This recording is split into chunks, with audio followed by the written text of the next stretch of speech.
In this video, we're going to be moving away from the exploded drawing to the parts list. So usually the exploded drawing informs the parts list. What the parts list is, it's a list of every single part inside of your assembly. And it is, y'all listening? Pay attention, guys. So your parts list, look at the board. Look at the board. Your parts list has the part number of every part, the part name, the material, and the number of.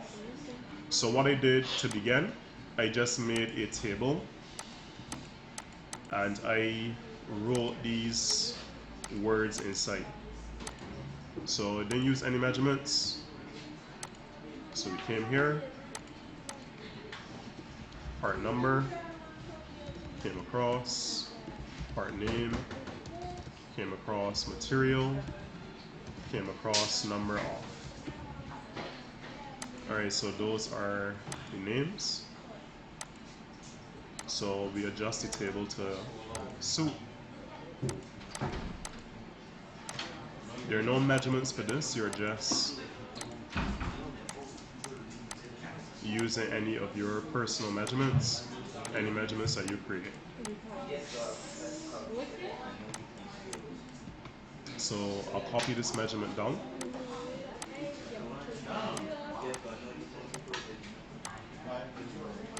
Just copy it down twice. Remember, we're making a video, please. So this will be on YouTube. Alright, everybody's looking? Pay attention. So I can just copy this down. There's some persons who are not looking, guys. Alright, now the first part that we explained was that you are adding the part number. So part number 1 could be either main part, which is you have the pulley. That is one of the main parts. And how many pulleys? You have one pulley. Now with this, we have to do a little bit of research. What are pulleys made from? Pay attention, Rashawn. So this is where you're going to have to go on the internet, like what I will do now. And you're going to type in pulley, or what are pulleys made from? So the internet is here saying pulleys are made from cast steel. What material is a pulley made of? This is saying steel or aluminum. You follow me so far? So we have to do a little bit of research, right?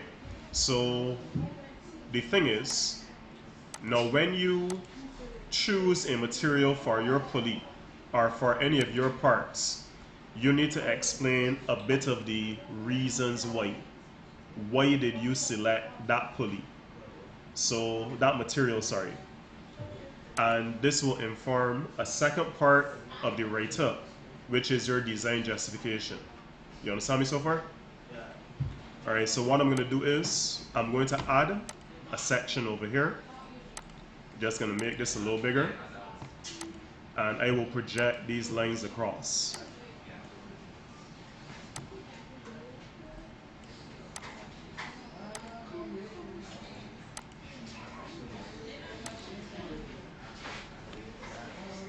And I will label this piece here Design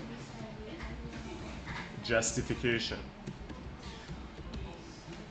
The reason that I'm doing this in this way is so that you justify the same time, or you explain the same time why you have chosen a particular part, why you have chosen a particular material for your part.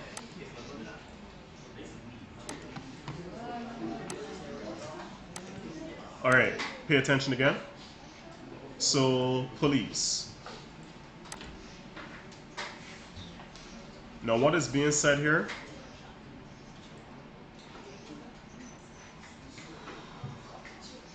You can use aluminum or you can use steel.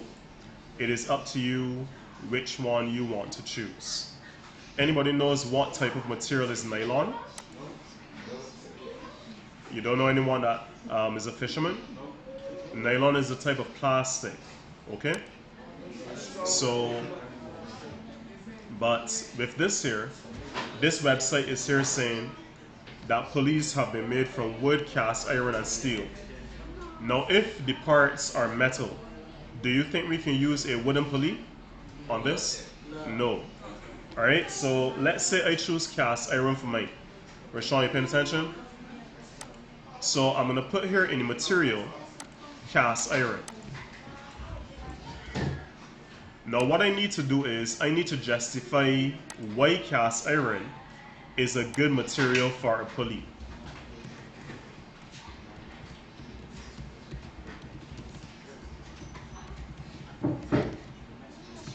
So you're just going to look on the internet, search durability and strength. Cast iron is renowned for its durability and high tensile strength. So in the justification, I can just add a very brief sentence saying, as the internet is saying, durability and strength.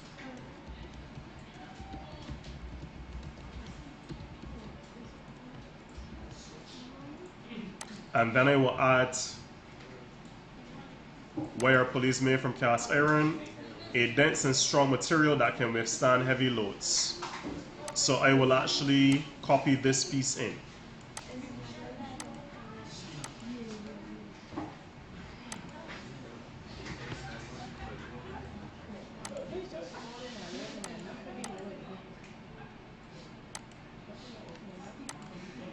You understand what I did there?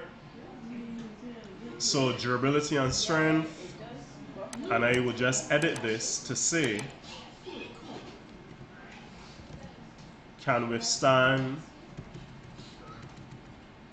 heavy loads and high speeds. So what we're doing is we're giving an explanation for it. You clear? Tell me the second part. What's part number 2? Bracket. Some of y'all ain't following people. So bracket, how many brackets do we have? 1 off. You clear with this? So the reason that you know this is because in your exploded drawing, you would have here written bracket 1 off. So what material, how do we find out a good material for the bracket? Google.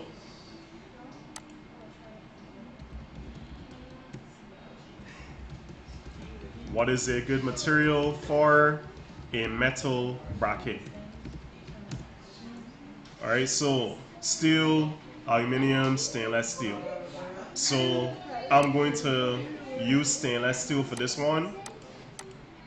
And when I come,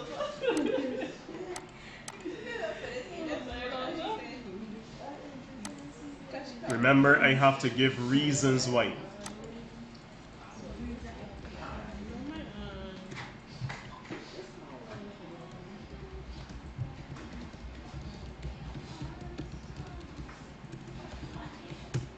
Why is stainless steel a good material for a bracket? What is it saying? It does not rust. It's resistant to corrosion, right? You understand that? So not only is it resistant to corrosion and rust, but it will always look polished. Now, I'll just do a little more research. What is the best material for brackets? Stainless steel, aluminum alloys. What is the advantage of using stainless steel? Superior durability, corrosion resistance. I like this. So I'll just copy this across. You understand what I'm doing? Now, I am not focusing on the layout of it. I am focusing on the information. So for those of you that are at this stage where you have your exploded finish, you can begin your parts list. All right, what's part number 3? Bolts. So here's where we have to differentiate. Look, Rashawn, because we have 2 bolts, or 2 types. We have the big bolt that goes through the top, and then we have these bolts that are going through the table. So this is where you need to have a name for those two different bolts. This, you could call it table bolt. This person has main bolt and secondary bolt. So the names of your exploded must be the same names in your parts list. So here we have a main bolt. I'm going to put the main bolt here. I already have written up the one off. So I'll just carry that across here.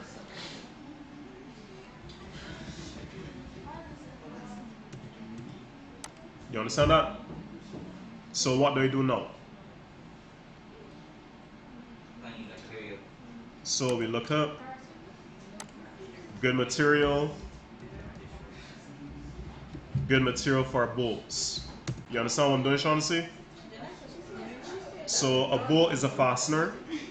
What is the best material for bolts? This is saying carbon steel. Now I do not expect every single person to have carbon steel, right? You're gonna mix it up. Persons have to choose different things. What bolt material is the strongest? The world's strongest bolts are stainless. So I guess stainless steel. What are high strength bolt materials? High strength carbon steel are from 10-part alloy steel. So regardless of what you choose, you put the name of the material and you explain why you have put that material in. Yeah, paper should be somewhere here. So do we have only one bolt or do we have multiple? Alright, so what I'm going to put here, I just put the name of the next bolt. So this is a secondary bolt.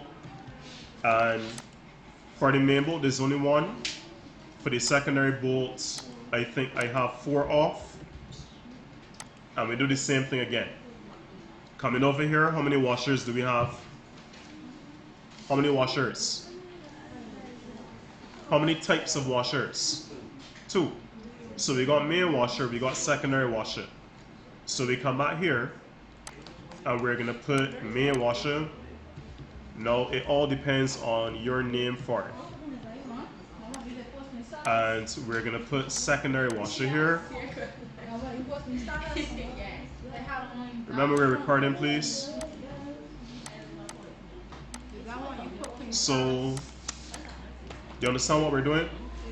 What's missing from the washer? Material and how many? How many main washers do we have? 4. How many secondary washers?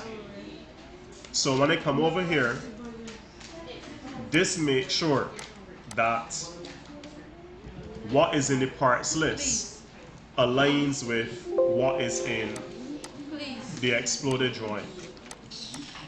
So it has to align. Now what is missing is why I chose this material. So we also have a bush. See that? How many bushes?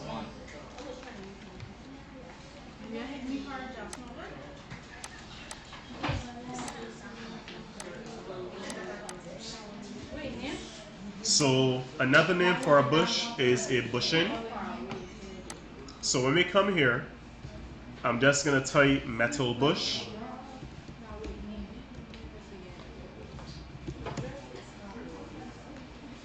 So bushings are generally selected based on the load and velocity. Let's see a picture of bushings. You see the cylinder? So these are bushings. Alright? So brass, steel, or bronze. So you choose which one you want to use. So for this one, I'm going to say metal bush made from bronze.